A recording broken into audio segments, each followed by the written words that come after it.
The Seattle Seahawks fall 27-24 in a game that they could not afford to lose, with the Rams winning earlier on the day in New York. And this might be just a loss that ends your Seattle Seahawks season now, as they're going to need help to have any potential chance just to force that final game at the end of the year against the Rams for the division. It was a game that I think is really a microcosm of the season. The issues in this game, where you were good, where you were bad, is very much an extension from the year. And so it shouldn't be much of a surprise, as this is the end result. This video is powered by BetUS. Use promo code YouTube150 to get your 150% sign-up bonus. Start playing today with an exclusive offer. Shout out to BetUS for being the proud sponsor of Roundtable Sports. Let's first begin with the fact that you have another home loss. The Seattle Seahawks have gone 2-6. One of the greatest home field advantages in all of sports has suddenly gone right out the window, and instantaneously at that. A horrible season from your team at home, where there's a lot of these games that they just don't look ready to play. I think they were ready to play today, but you just didn't feel any advantage from that home field crowd in the way that you have felt in the past, as the Vikings came right out and were able to walk their way right up and go get a touchdown on their very first opening drive.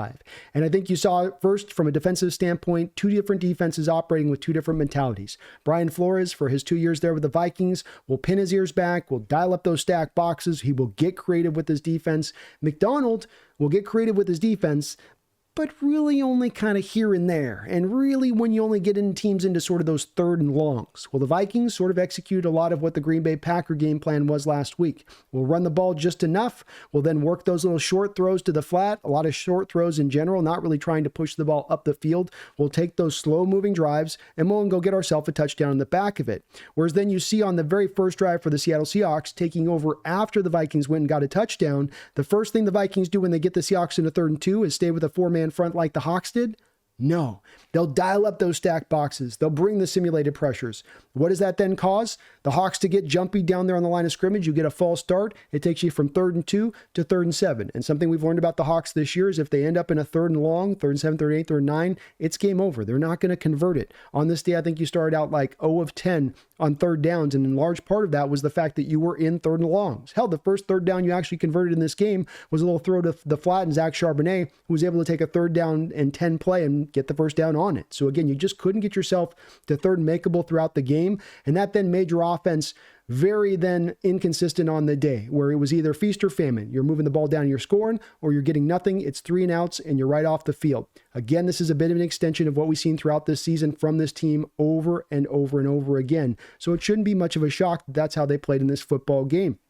When it was going good, it looked great, and you were executing. Another problem that comes out of this game is your lack of ability of running the ball or staying consistent in running the ball. It wasn't that you were bad at running in this game. You had some success when you went to it. You weren't being a game breaker in it, but it was good enough. But as we've seen with Grubb throughout the course of this season, is that he just has that tendency to shift away from that running game, to get too pass happy, and then you get down the road of something bad potentially going on. You just can't have the day being carried by you just throwing the ball nonstop. Something bad's probably going to happen, and it did happen in this game. The pass protection held up pretty well. It started to fail a little bit at the end there as Flores really started to dial up some of those pressures and those blitzes.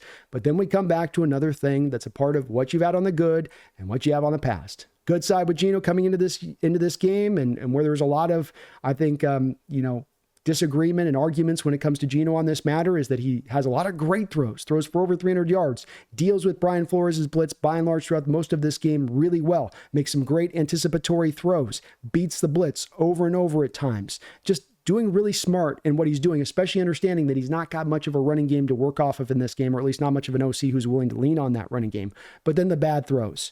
The interception where you've got pressure, he needs to throw it away. The guy's not open, and he throws it right to the defender. I don't know how many throws this year I've seen from Geno Smith where he's throwing it right to a defender. It's not a defender undercutting a route or making some sensational play in coverage. It's him just throwing it to the defender. And it's, again, him always coming back to trying to be that superhero time and time again, where he's doing too much, and he just needs to live another day, and he just will refuse to utterly do it. He had a couple of other throws in this game that could have been intercepted as well, were really close calls on that. Then you have at the end of this game, 55 seconds left, your defense gets a really nice stand to at least give your offense a chance there at the end. It's going to be hard, 55 seconds, and you got to drive like about the whole course of the field to go get a field goal just to tie it or get a touchdown. But Geno on the very first throw throws a blind out route throw to DK down the field on 1st and 15, and basically the cornerback runs the route better than DK. But another issue that is kind of propped up as this year has gone along, and this is the common element of this game, is DK throughout this year, while he's had a really good year and he's been a game-changing kind of talent, there have been these moments that have come up where he's not quite run the route the great best of ways. There's a 49er play where the player undercuts the route and you can see him rounding the route off, and he said after the game, yeah, I need to run that a little bit sharper. I could have run that route better. That out route looks like one that he also could have run just a little bit better, but did not. It's not a good throw by Geno as well. But again, with Geno, it's the complicated nature of him where you have all of the good throws there, but when it goes bad, it goes right off the rails. That it is the worst possible result that he will give you in those bad moments, rather than just being, oh, that's kind of a bad throw. It's like, oh no, he threw it right to the defender. And it's hard to excuse at this point, especially hard to excuse as it's continued on throughout this year, and he's not corrected it. He's not fixed it. He's not played more cleaner or more safer at times. Still just a little bit too wild. And I thought that that's a big part of what kind of cost you a bit in this game on top of it. Defensively speaking, you allowed the Vikings to do just kind of enough in this game. You actually outpaced them on the yardage standpoint. You had more first downs than them in this game, and there were a lot of good defensive stops. But like the offense, it's feast or famine. You're either stopping them to zero, or you're able to just basically let them dog walk you up the field doing whatever they want to do. You did do a good job of stopping the run with Jones. You did make them one-dimensional. You did kind of let them pick you apart a bit in the passing game at times, but you did overall somewhat of enough defensively. You just weren't able to really get any turnovers, which is much probably the big difference here, is that both offenses probably played equivalent. It's just that you had 2 turnovers where they had none, and that ended up making out ultimately the biggest point of the deal there.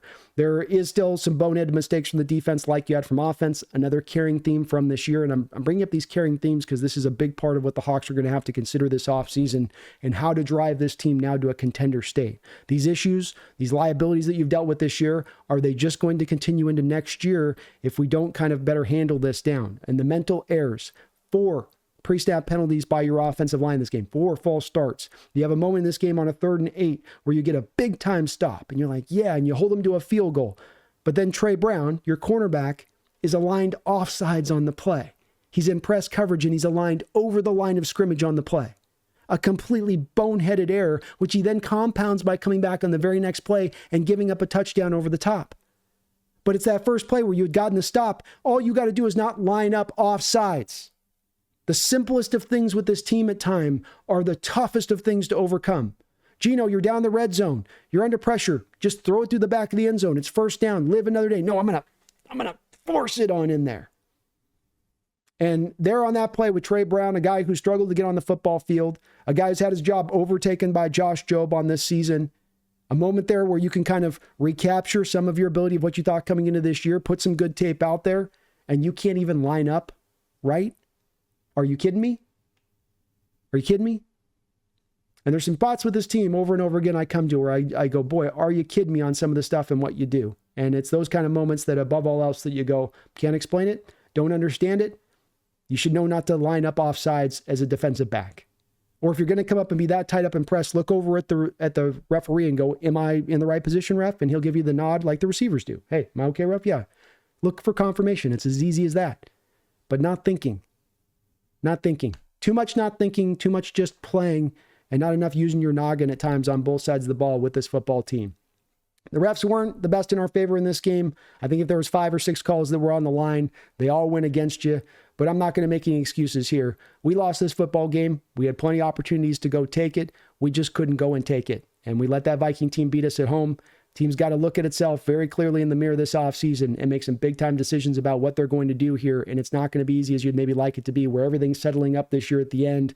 Offense is snagging into the right spot. Defense is sliding into the right spot. And you can really feel optimism to be a contender into 2025. It's kind of hard to be that even though you've won more games than you've lost because of how this season is finishing up with so much inconsistency on both sides of the football. So a lot of work to be done for this front office and head coaching staff as we go into the offseason. We'll see what they look to do, but it wouldn't surprise me if you get any kind of possibility of a variety of different moves. I don't think nearly anything is really locked in at this point when it comes to this football team.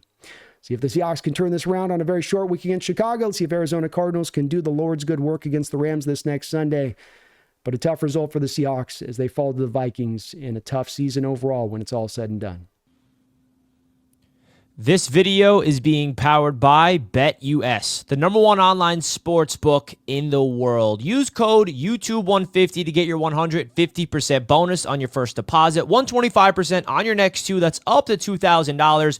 We got Christmas football this week, folks. The Chiefs and Steelers and the Ravens and Texans. If you guys want to take advantage of the BetUS code YouTube150 to make your bets right here, go to betus.com.pa. We also got all the other games this week. Make sure you guys check out BetUS. They got player prop bets, same game parlays, you name it. All right, so big time shout out to BetUS. Please bet responsibly. The proud sponsor of Roundtable Sports. My Seahawks are going to be the first matchup of the week on this Thursday night game against the Chicago Bears, a Bears team that I think was thinking about Cabo probably about 3 weeks ago. They were able to get a little bit offensively done against the Detroit Lions this past week, but Lions had their way offensively in any which way that they wanted to. And I think in this game, the Seattle Seahawks, though it is a short week, though they are on the road, they are going to be still a highly motivated team, knowing that if they do get the win and the Cardinals are able to get their win, that at least sets the stage for them still being alive at the end of the season. And if the Bears were maybe in a little bit more of a competitive mindset, I'd say that they've got more of a chance here. But the Bears do not attack the Seahawks and their defense specifically in the ways that the good offenses can, with a balanced attack. They're looking at a little bit more of pushing the ball down the field, a little bit more of extending the plays longer from Caleb Williams' standpoint. I think that actually fits well into the Seahawks strategy and how they want to play it defensively. So I think they're going to have some answers against Caleb and his ability to scramble and move around back there. As far as Geno Smith and the boys, I think that they are going to be able to get enough done, even just if they want to be pass happy like they've been recently and just let it rip. I think they can get into that Chicago secondary. I think they can find some points. And they do need to find some balance on this, I think, and can't get away from it as much as they did this Viking game last week where they just got too pass happy, because the running game is finding some efficiency and some success when they do go to it. But as much as any big key in this game as we look at is going to be, is can they stay committed to the running game against the Chicago Bears defense? Or do they slide back into those pass happy kind of nature of things like they have? And we've seen when they do that too much, that's when you get into that dangerous territory of maybe some Geno Smith interceptions. Still, I'll give the Seahawks the win on this one. I think they carry it fairly easily, 27-13 over the Chicago Bears. The matchup every Seattle Seahawks fan will be watching if they're able to get this win against the Bears on Thursday night is going to be the Los Angeles Rams and the Arizona Cardinals. This is a game where we need the Cardinals to do the Lord's good work, and they've got to go on the road into Los Angeles to get it done with the Los Angeles team that knows if they get that win, they can essentially get into the final game of the season with the bye. So you're going to have highly motivated crews on either side. The Cardinals have been able at times to give the Rams some issues, but how motivated are they really going to be in this game? As the Cardinals saw their season ended this past week, they're mathematically out of it. And you just wonder from an energy standpoint, one team having everything to play for, the other team having nothing to play for, how does that team overtake that team? It's the NFL. It's any given Sunday. I do think that this is a Rams defense that where they're a little bit vulnerable is where the Cardinals have been able to attack certain teams and getting downhill them in the run game. And James Conner is the big back he is. Can they lean on that run game? Can they feature Conner this week and let him lead with that to take that at the Rams and keep Stafford off the field? I will say about that offense is that they've had their games where they just haven't been able to make anything happen here over the back half of the schedule. Even as that offensive line has got healthy, they're winning more games they're losing, and they're definitely clicking into the right place. But like we saw against this Jets team, which I think for a lot of that game, they had under 100 yards passing from Stanford's stance of it, and that was with, I think, Gardner out for a good portion of this game. So we'll see where this thing goes, because the Rams aren't exactly a juggernaut offensively, but you can't deny where that defense is at and that they've continued to sustain their performance throughout this year and have been very impressive. I think it comes down to it. I think the Rams are just going to want it more. I think they come out of it with a 24-19 win over the Arizona Cardinals. The Detroit Lions go into San Francisco looking to get a little bit of revenge for last year's conference championship, where they had that win, and then you had that brutal play on the tip down there against Brandon Ayuk, where the ball gets tipped up by the defender who can't pick it off, goes right up into the air. Brandon Ayuk snags it. Pretty much game over from there in a game where the Lions had that dub. They were out in front of that 49er team. And I think this game is going to be one where the Lions are still going to be pretty motivated to go get that dub. They're probably still going to have to be fighting out for that number one seed as it's all said and done here, especially with the Vikings nipping at their heels. So again, a little bit like you talk about with the Rams-Cardinal game, you got a team that's highly motivated versus a team that hasn't looked exactly at their highest motivated throughout the whole course of the year.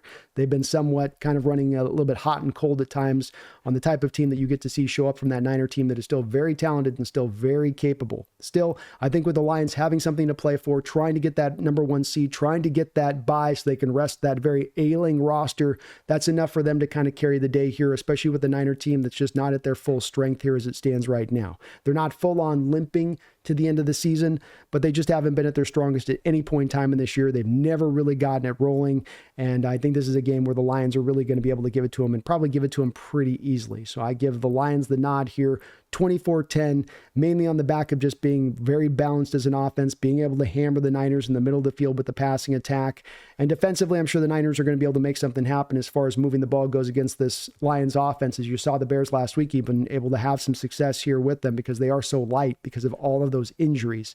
But I think that Lions offense is just such a juggernaut. They're running full. I mean, they're doing the trick plays where Goss fake falling down and the running back falls down and they still then complete the play over the top to the tight end. They're just having fun.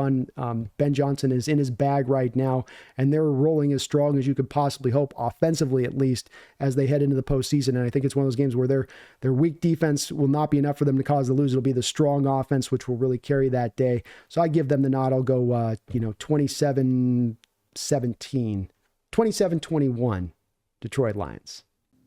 This video is powered by BetUS. Use promo code YouTube150 to get your 150% sign-up bonus. Start playing today with an exclusive offer. Shout out to BetUS for being the proud sponsor of Roundtable Sports.